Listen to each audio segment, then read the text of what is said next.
Hello and welcome to Fox Sports Lab AFL Round 20. Got the Chief here on the Thursday preview. Got a big game Friday night.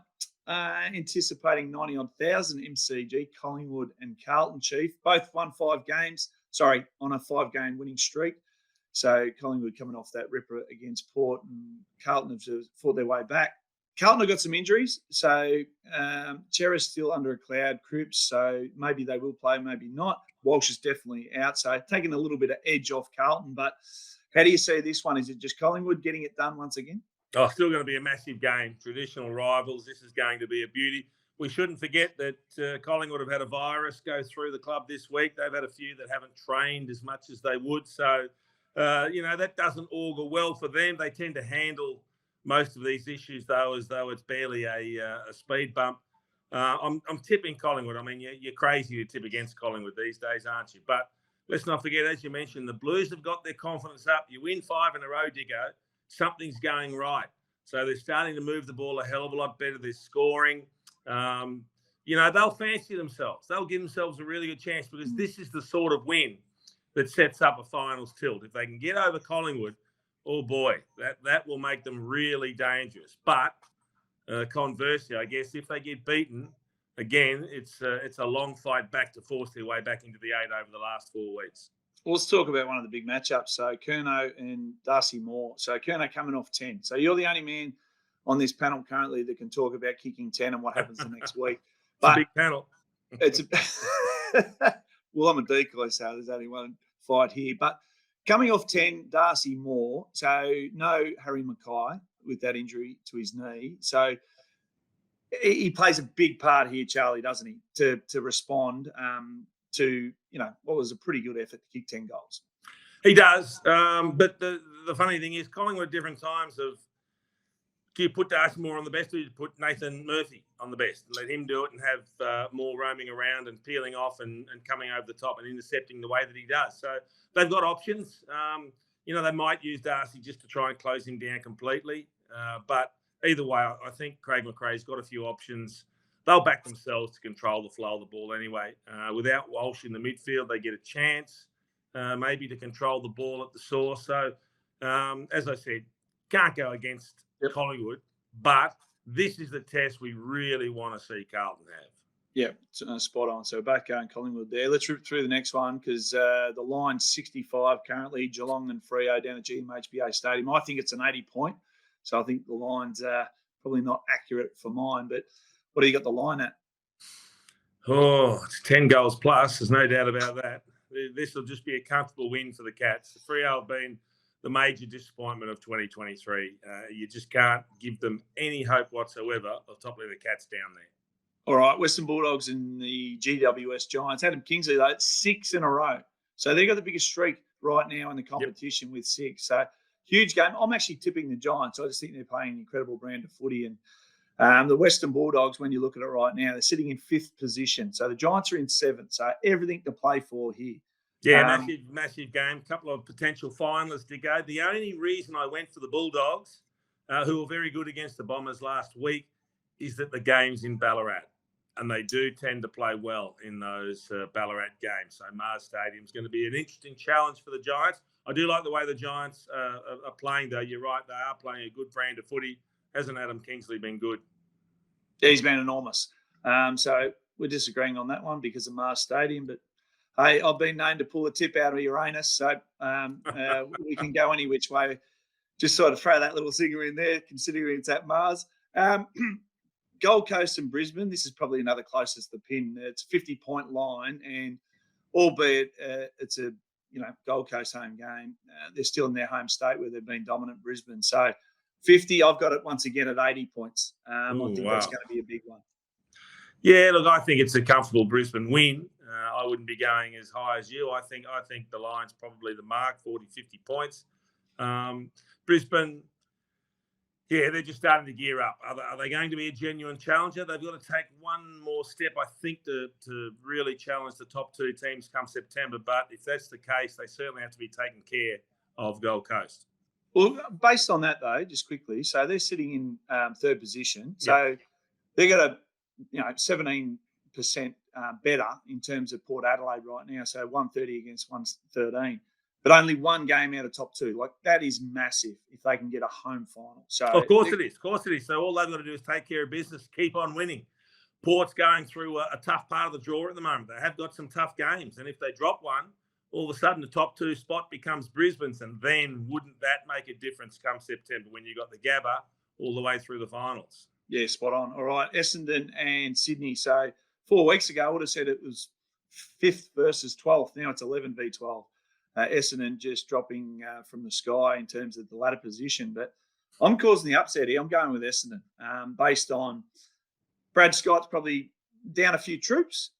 Sydney have been flying, let's be honest, and Buddy Franklin. But I just think, Marvel Stadium, Sydney, they play it so well, and their record there is incredible.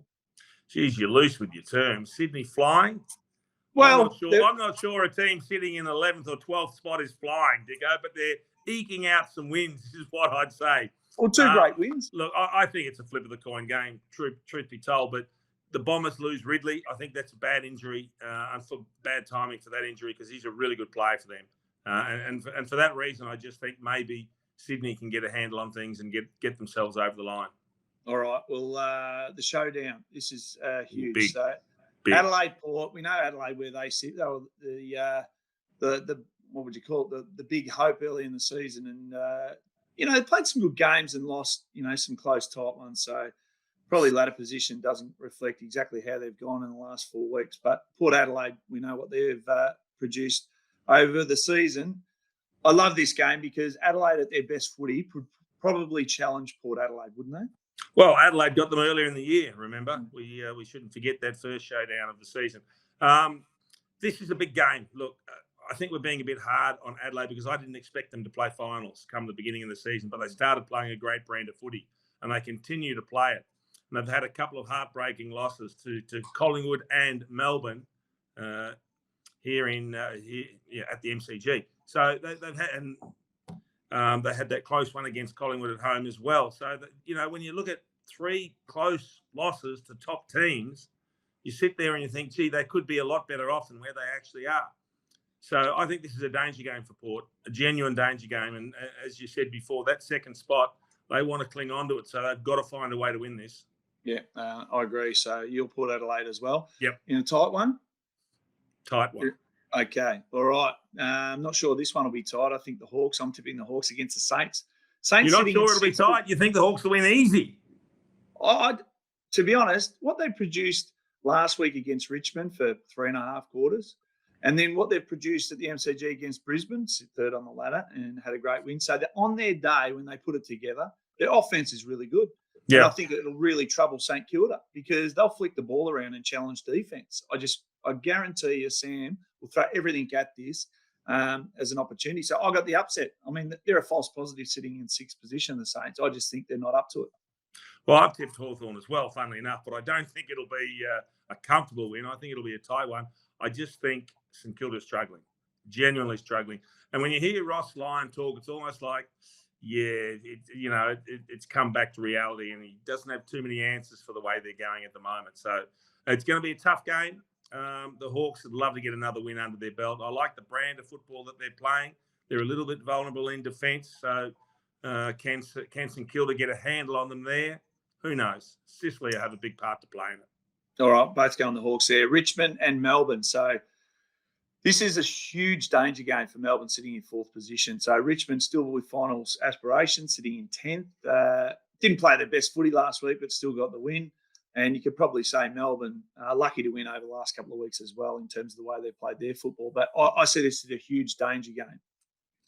You've tipped another upset. Yes. You're just the upset king at the moment.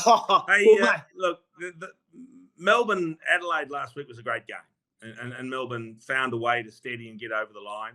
And then it was a different kettle of fish for the Tigers, who were pretty poor for 3 quarters, but then found a quarter of football that was good enough to get them the 4 points and keep them in the finals mix. So it will be a big game.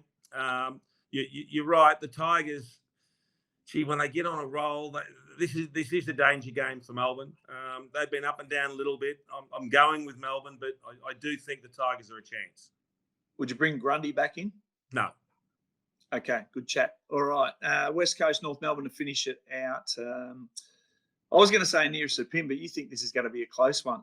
You can't sit here and say it's going to be a belting. You've got the second bottom team travelling to Perth, and you reckon they're going to belt the Eagles? No, they're not going to belt it. I was winding you up, but 17 v 18. So what are we actually expecting in this game? Are we expecting West Coast to actually win this game of football? No, it's a sad reflection of the state of affairs over at West Coast that we're both tipping North Melbourne. I mean, that's really, really sad. But I just think North will get it done. They've got a little bit more class and depth in the midfield. And that's the big issue for West Coast. No Luke Shuey.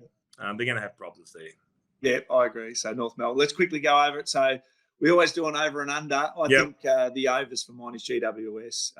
254, and I've tipped them to win. Like that is just money for old rope for me. What do you think? Oh, the overs. I've got a great overs. The overs are Geelong at $1.06. $1.06. That's giving money away, Dicko. Okay, well, 60 plus Geelong, 60 plus. Yeah, I like that. I like the 60 plus. Okay, 270. All right, Chief. Enjoy your weekend. Thanks for joining us on Fox Sports Lab AFL. We'll catch you on Monday. For a review of obviously round 20. What's gambling really costing you? For free and confidential support, call the number on the screen or visit the website.